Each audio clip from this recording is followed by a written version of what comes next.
Bismillahirrahmanirrahim. I am Dr. Mohaibullah Wazir, and now we discuss the Sartorius muscle. Look, this is the Sartorius muscle, or also called as Taylor-Main's muscle. Also look over here. This is the Sartorius, or also called as Taylor-Main's muscle.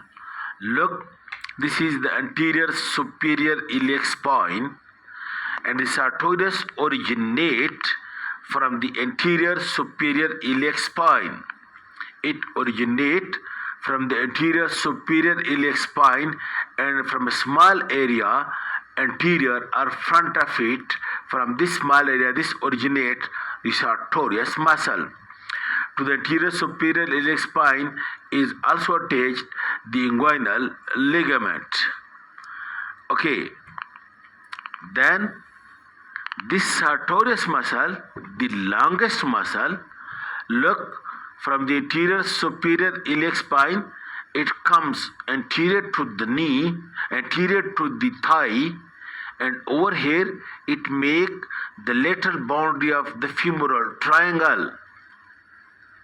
And then you can see it crosses the adductor longus muscle and comes over here to the medial side of the thigh, and over here it make the roof of this adductor canal, and then comes over here posterior medial to the knee.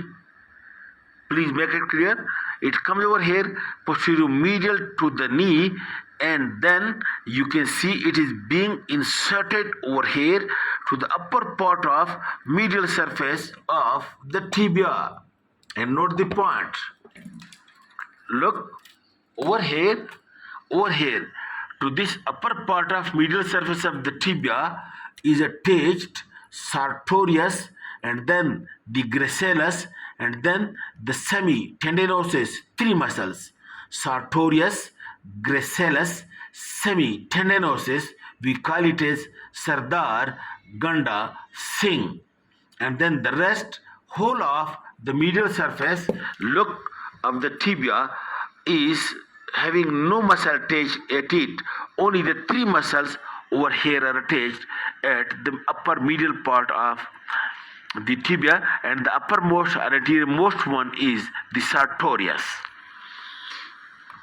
And now look, the nerve supply of the Sartorius is by branch from the femoral nerve. And you know, all the anterior muscle except this tensor fasciality, all these anterior muscles are being supplied by the femoral nerve. Now what is the action? Please understand. Look, this muscle lies anterior to the hip, so it causes flexion of the hip. And then over here it lies posterior to the knee, that's why it causes flexion of the knee. And it comes from lateral to anterior and then to the medial, and in this way when it contracts it causes flexion at the hip, flexion at the knee, and then by contraction it laterally rotates the thigh and also abduct the thigh, and that is flexion at the hip, flexion at the knee, lateral rotation of the thigh and abduction of the thigh, the condition in which the Taylor-Main sit on the ground in this position, which we call it as alti-palti position.